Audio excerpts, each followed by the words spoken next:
Olivia Harper stepped through the grand arched entrance of the Wellington Grand Hotel, the late afternoon sun casting long golden beams across the marble floors that gleamed like mirrors under her light steps. She wore a simple ivory dress that floated just above her knees, a lightweight cardigan draped over her shoulders, and a pair of well-worn white sneakers, their soles whispering against the polished surface. Her long chestnut hair was pulled into a loose braid, a few soft strands framing her face, and around her neck hung a thin silver chain with a tiny locket shaped like a heart. Unassuming, quiet, and deeply personal. Despite the refined chaos of doormen in impeccable uniforms, ushering in guests with designer luggage and polished manners, Olivia moved with a calm, almost ethereal grace, carrying only a modest paper-wrapped package tied with a blue ribbon. The lobby was a living painting of wealth and privilege. Towering floral arrangements exhaled the perfume of fresh lilies.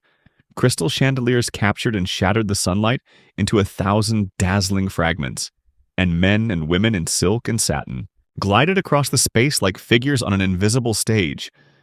Perfectly rehearsed, perfectly indifferent, Olivia felt their glances touch her.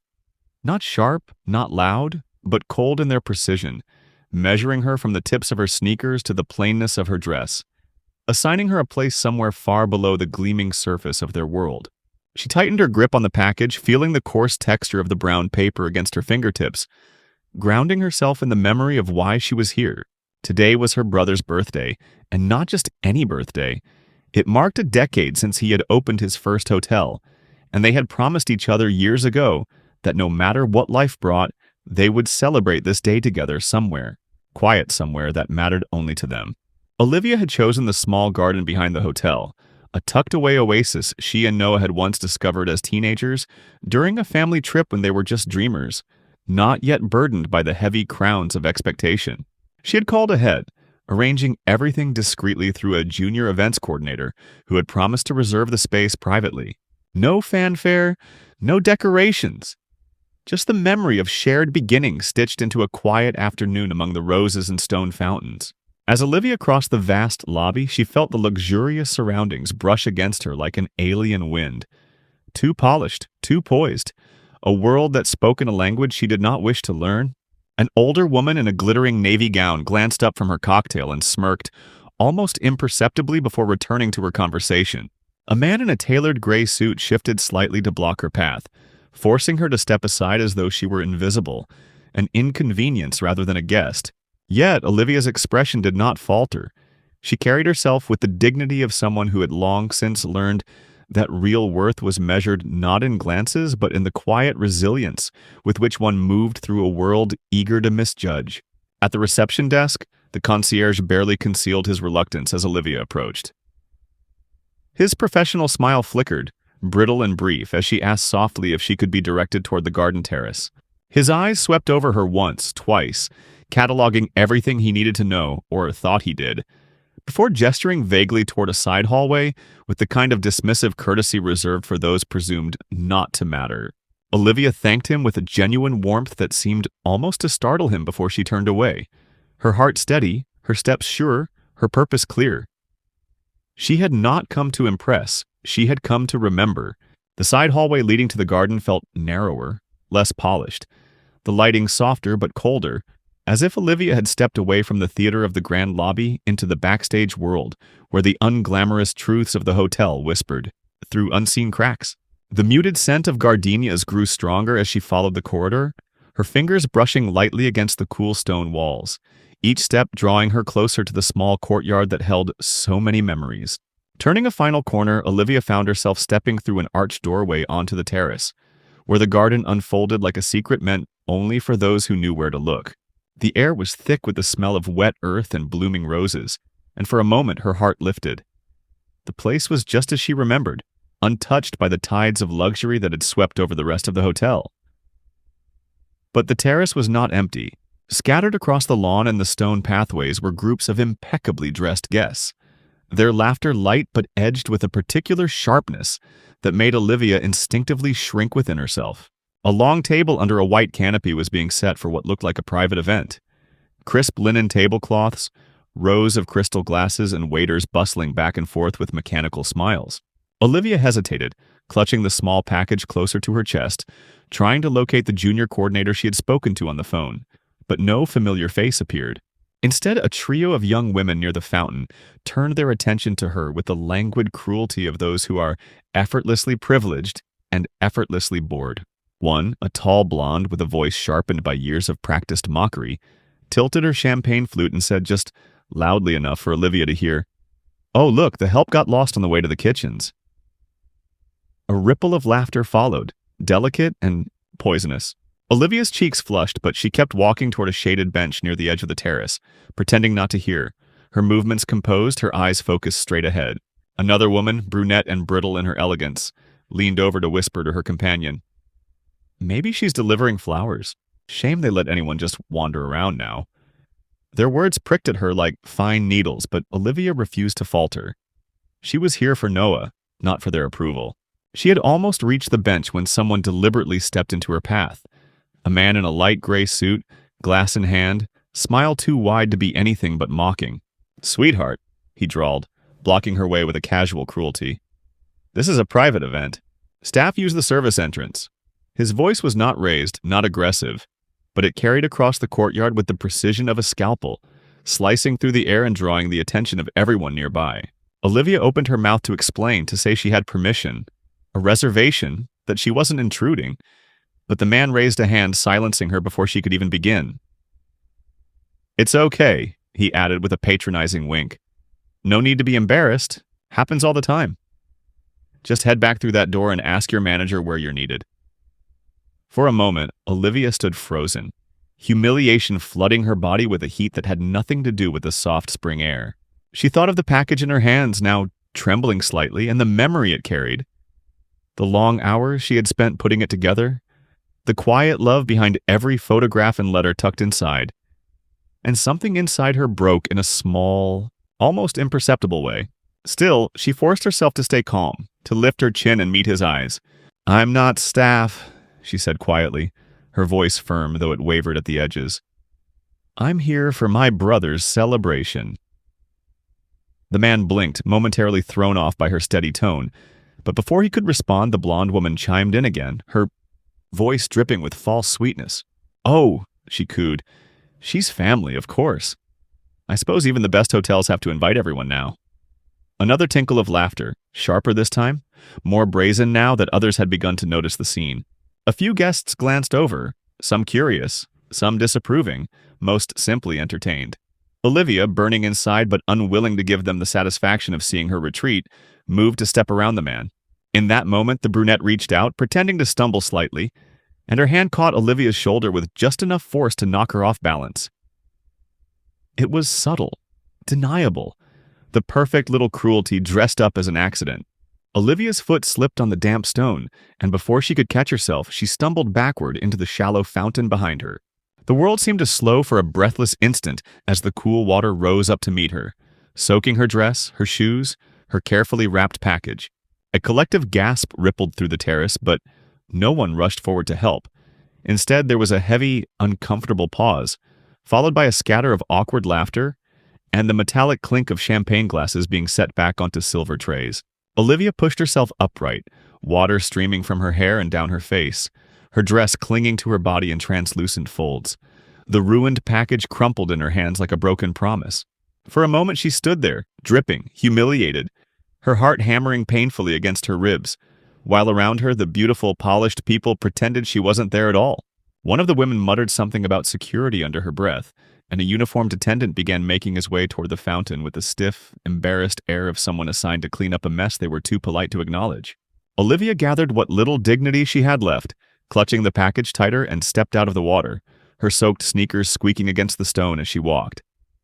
Alone, through a garden that suddenly felt 1,000 miles away from the childhood sanctuary she had once known, Olivia moved through the side corridor with mechanical steps, her wet sneakers leaving small, ghostly footprints that quickly evaporated into the marble, as if even the building itself was eager to erase her presence.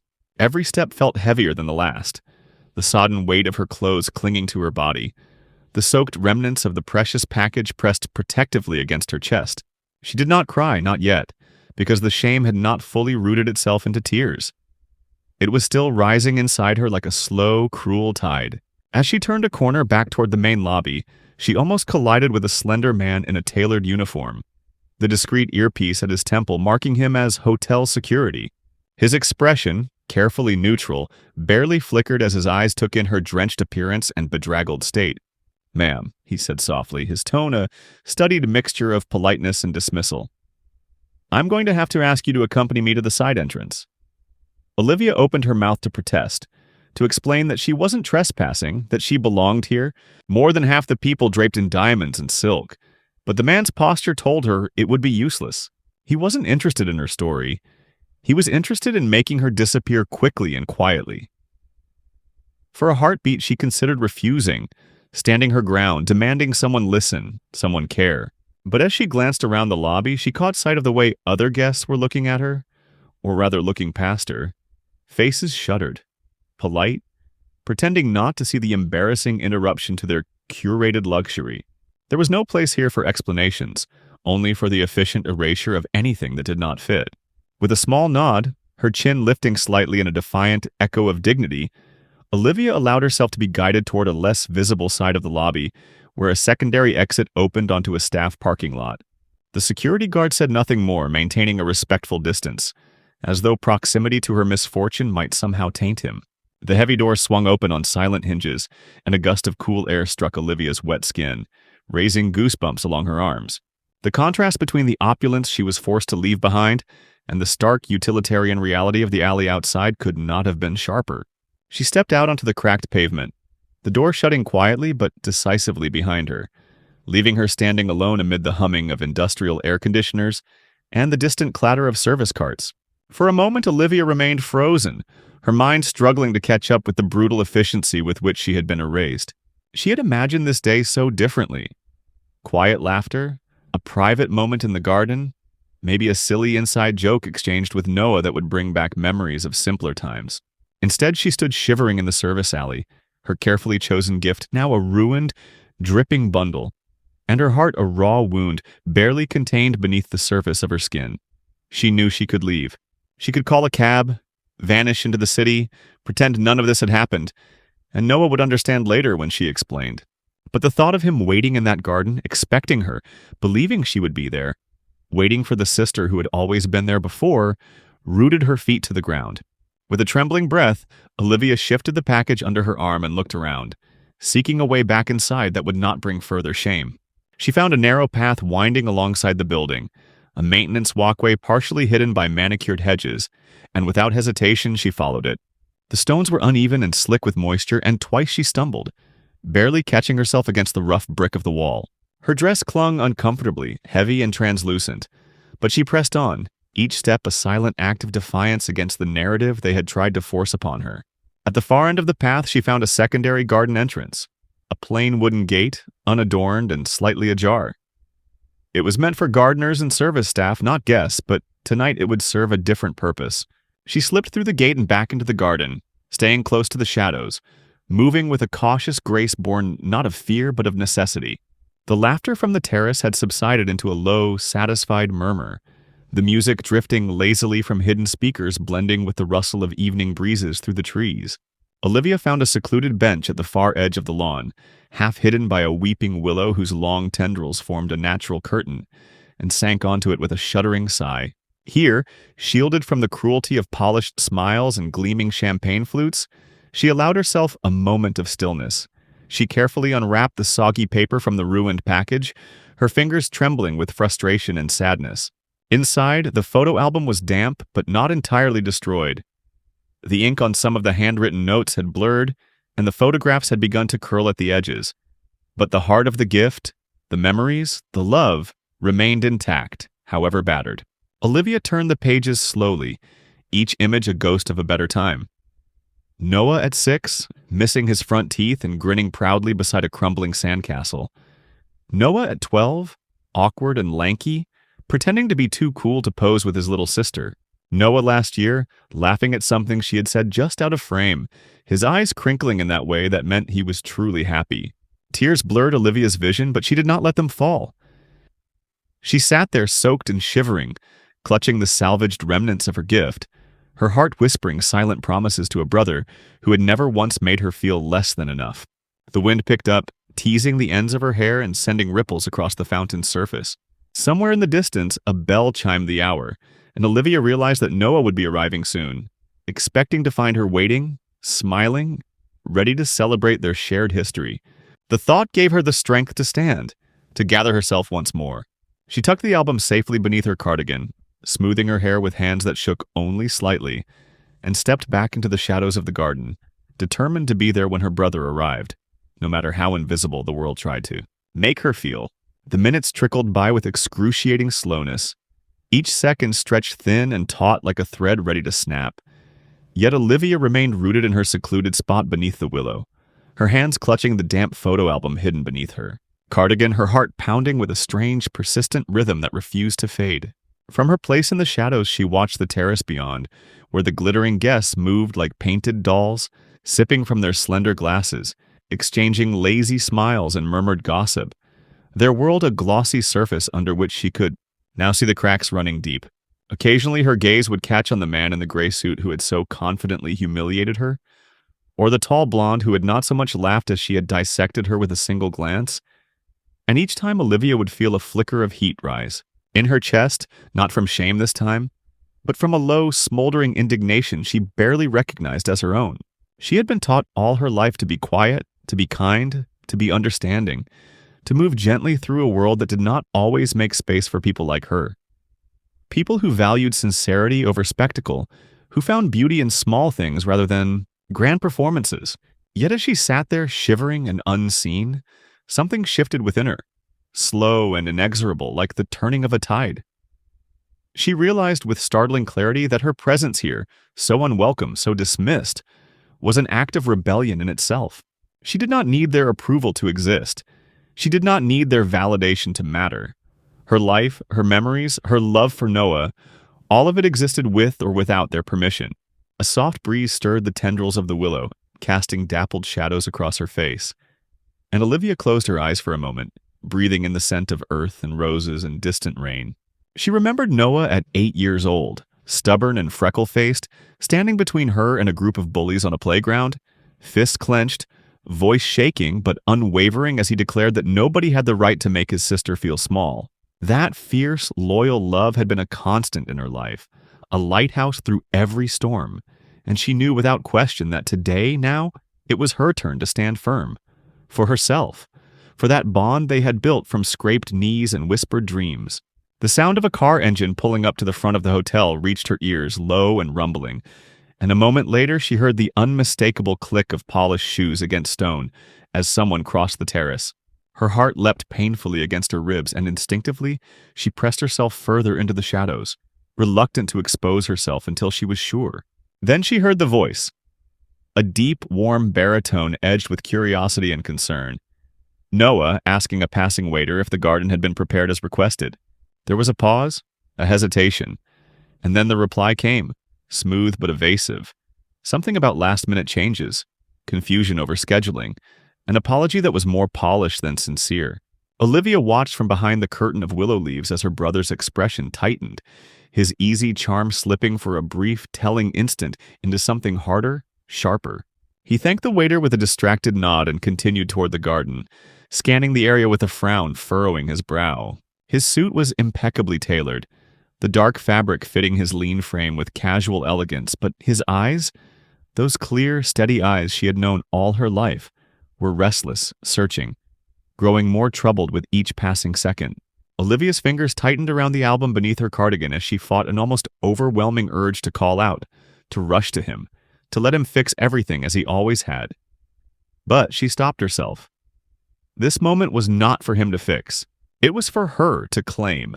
Steeling herself, Olivia stepped out from beneath the willow, her soaked dress clinging awkwardly to her frame, her sneakers squelching faintly against the wet grass. Noah's head jerked toward the movement, his frown deepening in confusion before recognition dawned in his eyes. Confusion, then disbelief, and then something that made her throat tighten painfully. A flash of pure, unfiltered fury, not at her, but for her. He crossed the lawn in long, swift strides, ignoring the curious glances of the guests now starting to notice the interruption, his hands reaching for her shoulders with a gentleness that belied the tension humming through his entire body. Olivia! He breathed, his voice rough around the edges. What happened? For a moment, she could not speak. She could only shake her head slightly, a small, sad smile tugging at the corners of her mouth, as she pressed the damp album into his hands. He took it automatically, his eyes flicking down to the ruined wrapping, the blurred ink, the curled photographs inside, and something in his posture shifted, hardening into something unyielding. Without waiting for her to explain further, Noah turned, slipping an arm around her shoulders protectively as he guided her toward the heart of the garden, toward the terrace where the glittering crowd watched with growing unease. His jaw was set, his movements deliberate, every line of his body radiating a quiet, implacable rage that promised retribution, not through spectacle but through something infinitely more devastating. Truth. And for the first time that day, Olivia allowed herself to hope. Not for revenge, not for apologies, but for something far rarer and more precious. The restoration of dignity, not by demanding it, but by embodying it.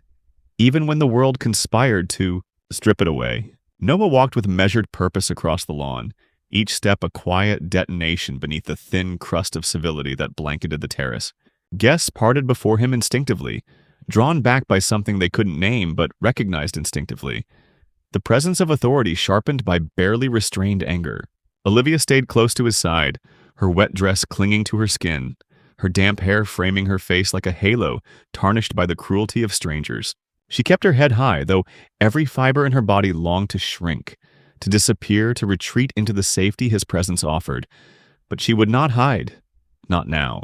Noah's grip on the ruined album tightened as he scanned the terrace, his eyes raking over the small clusters of guests, many of whom had grown suddenly fascinated by their champagne flutes and canapé plates, their laughter faltering into awkward coughs. At the far side of the garden, near the polished stone arch that led back into the hotel, he spotted the gray-suited man, the one whose smirk even from a distance made Noah's fists clench reflexively. And beside him, the tall blonde woman who now whispered urgently to her companions, her painted smile cracking at the edges.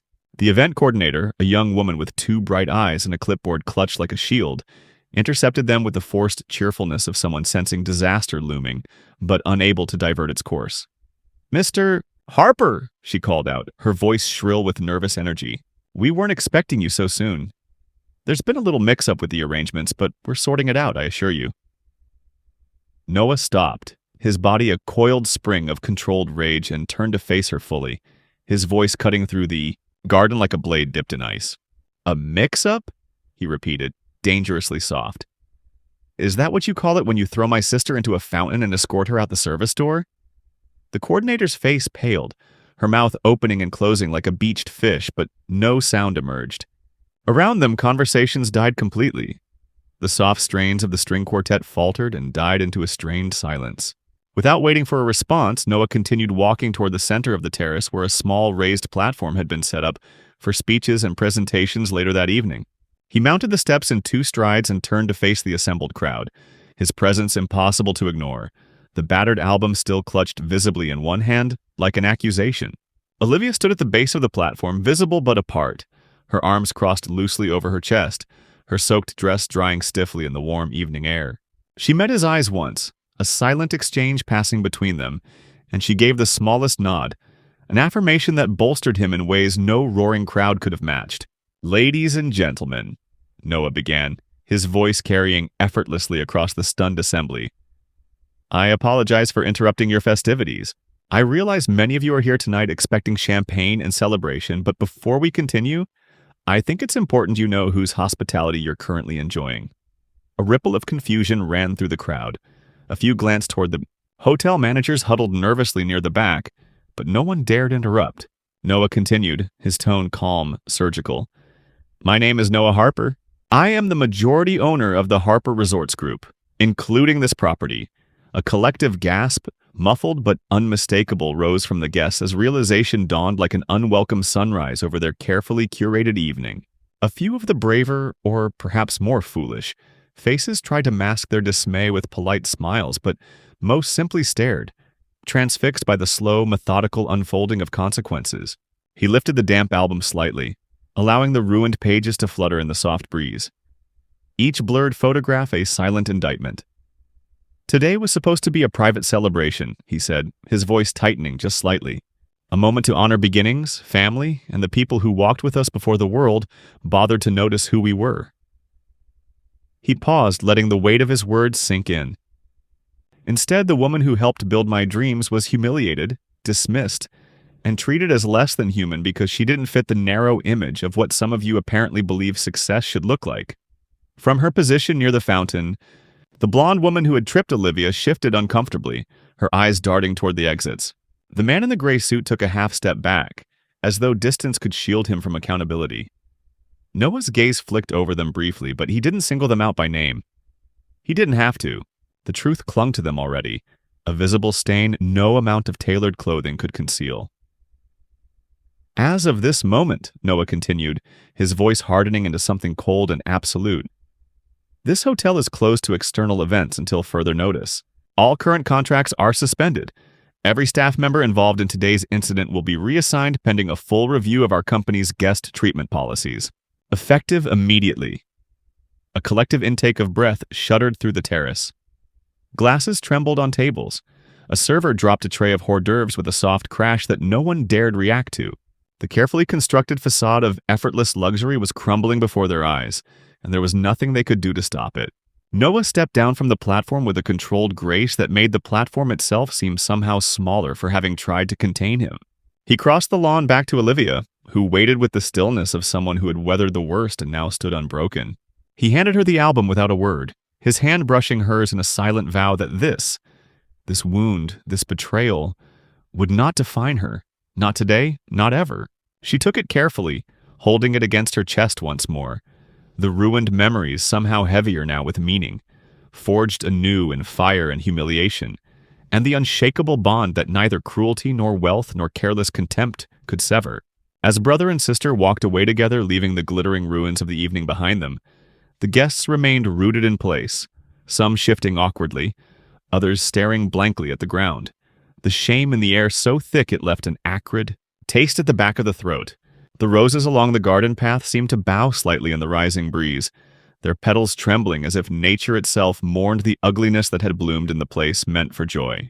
The night air pressed heavy against Olivia's skin as she and Noah walked side by side along the winding garden path, their footsteps muffled against the stone in the lingering hush that followed the storm they had unleashed without raising their voices. Neither spoke at first. There was no need, for the language between them had always been written in glances, in shared silences more eloquent than any words. Behind them, the terrace remained a tableau of frozen discomfort. Guests too stunned or too ashamed to return to their shallow conversations, too aware now of the ugliness they had allowed to take root among the polished silverware and silk. The damage was not loud, not dramatic. It was quieter and therefore more devastating, a shattering of image and certainty that no amount of apologies or donations could immediately repair. Olivia felt the weight of it all pressing against her chest. The humiliation, the ruined memories, the bruised dignity. And yet, as she walked under the whispering trees with Noah's steady presence beside her, she realized that something stronger was rising to the surface, displacing the sorrow like sunlight banishing mist. It was not anger, though she knew she had every right to be angry. It was not bitterness, though the temptation to curl into resentment had been sharp. It was simply this: the unassailable knowledge that she had endured, that she had remained herself when it would have been so easy to break or bend into something uglier in response. That, she understood now, was the true measure of strength. Not the absence of pain, but the refusal to be remade by it into something small and mean. At the far end of the garden, past the carved stone fountains and the heavy arches of rose-covered trellises, an ancient oak stood alone, its broad branches sweeping low to the ground in a silent benediction. Noah led her there without speaking, his hand resting lightly against her back, as if guiding her not just through the garden but through the labyrinth of hurt she was still finding her way through. Beneath the oak, a simple wooden bench sat nestled in the curve of the tree's roots, and Noah gestured for her to sit. Olivia did so, the ruined album resting on her knees, the torn ribbons trailing like weary flags in the night air. Noah remained standing for a moment, his gaze sweeping over the familiar landscape that had once been the backdrop to so many of their childhood adventures. There was a sadness in his eyes, but also a resolve, a steeliness that had nothing to do with boardrooms or shareholder meetings, and everything to do with the boy who had once scraped his knees defending his sister's honor on a dusty playground. Without preamble, he spoke, his voice low and rough-edged. "I am sorry," he said simply, the words carving themselves into the space between them with a sincerity that needed no embellishment. "Not just for tonight, for letting myself forget what matters, for thinking I could build something beautiful without remembering who it was built for." Olivia blinked hard against the sting in her eyes, her throat too tight for speech. She looked down at the album, running her fingers gently over the warped cover, and shook her head slightly. "You didn't forget," she whispered finally, her voice carrying more strength than she felt. "You just got busy living. That's not a crime." She smiled then, a small, sad curve of her lips that held no bitterness, only a vast, aching love. "But it's good to remember." Noah crouched down in front of her, his expensive suit crumpling against the damp ground without a second thought, and took her free hand in both of his. "From now on," he said, "we do it differently. I don't care about the parties, the guests, the shows. I want this place, every place I build, to be for people like you. For people who know that kindness doesn't wear a designer label and worth isn't stitched into the seams of a $1,000 dress." Olivia laughed softly, a sound that trembled somewhere between relief and disbelief, and squeezed his hands. "You're going to terrify your investors," she teased, and he chuckled, the sound rough but genuine, a release of all the tension and fury he had carried through the night. "Let them be terrified," he said, the fire returning to his voice. "I'd rather build something real and small and good than something massive and hollow and rotten at the core." The wind shifted, stirring the oak's heavy branches overhead, and for a moment the two of them sat there in the warm embrace of its shelter, two survivors of a quiet war they had neither sought nor deserved, but had fought nonetheless with weapons forged of memory, loyalty, and the unbreakable bond of shared blood. In the distance, the muted sounds of the hotel, the clink of glasses, the scrape of chairs, the uneasy murmur of conversations trying to find their footing again, reached them, but here, beneath the ancient tree, they felt very far away, irrelevant to the new world slowly being born between them. Noah rose then and offered Olivia his hand, not as a billionaire extending courtesy to the fallen, but as a brother offering strength to his sister, an equal, a survivor. She took it without hesitation, allowing him to pull her to her feet. The album, cradled carefully against her chest, had begun to dry at the edges, the photographs inside no longer slick and curling, but softening back into themselves, stubborn in their resilience. Much like her, Olivia thought with a small smile. Together they turned and began to walk back toward the hotel, not in retreat but in reclamation. With each step, Olivia felt the night's bruises fading, replaced by something quieter but infinitely more enduring. A certainty that dignity was not something that could be granted or taken away by others, but something carried within, inviolate and shining, even when soaked through and battered by the careless cruelty of strangers. She knew now, with a clarity that would never again leave her, that she was enough, had always been enough, and no ballroom full of silken lies could ever take that truth from her again. The hotel's grand facade loomed ahead, golden light spilling from its high arched windows. And for the first time that evening, Olivia did not see a monument to power and prestige, but a challenge, a canvas upon which they could paint something, better, truer, more enduring. As they stepped through the gate and re-entered the grounds, Noah's hand still steady at her back, she lifted her chin and smiled, a quiet, fierce smile that no one, not the sneering guests, not the indifferent staff, not even the heavy shadows of the past could erase. Weeks later, the Wellington Grand was no longer quite the place it had once been. The glittering facade remained, the marble still gleamed under the chandeliers, and the scent of lilies still perfumed the lobby air, but beneath the surface, something essential had shifted. Noah had moved swiftly and without fanfare, not with grand public gestures, but with deliberate, quiet decisions that spoke louder than any press release ever could. Staff underwent retraining focused not on customer service measured by the thickness of a guest's wallet, but on dignity, respect, and the unseen weight of every person's story. Lavish galas were no longer the soul of the calendar. Instead, community events, scholarship ceremonies, and art exhibitions opened the grand halls to those who once would have passed by the imposing entrance without ever dreaming they could belong. It was a slow, sometimes painful process, But it was real, stitched thread by someone who had learned that true worth was found not in appearances, but in the unseen goodness that persevered despite them. One golden afternoon, Olivia returned to the hotel alone. She wore a simple sundress, her hair loose around her shoulders, a battered canvas tote bag swinging from her arm. No one stopped her this time. The doorman smiled genuinely, the concierge offered a respectful nod, and no glances clung to her with suspicion or disdain. She made her way through the now familiar corridors to the garden, where the stone path wound gently beneath the heavy boughs of the old oak. There, nestled at the base of the tree, stood a new addition. A bronze plaque, small and unobtrusive, yet gleaming proudly in the sunlight. It read, "To those who walk with kindness when no one is watching," dedicated to the spirit of Olivia Harper. She stood in front of it for a long moment, the breeze tugging lightly at the hem of her dress, her heart full in a way that had nothing to do with vengeance or victory and everything to do with belonging to herself, to her family, to the quiet, stubborn hope that even in a world obsessed with surfaces, the deeper truths could take root and bloom. She reached out and touched the plaque lightly with her fingertips, feeling the sun-warmed metal beneath her skin, and smiled.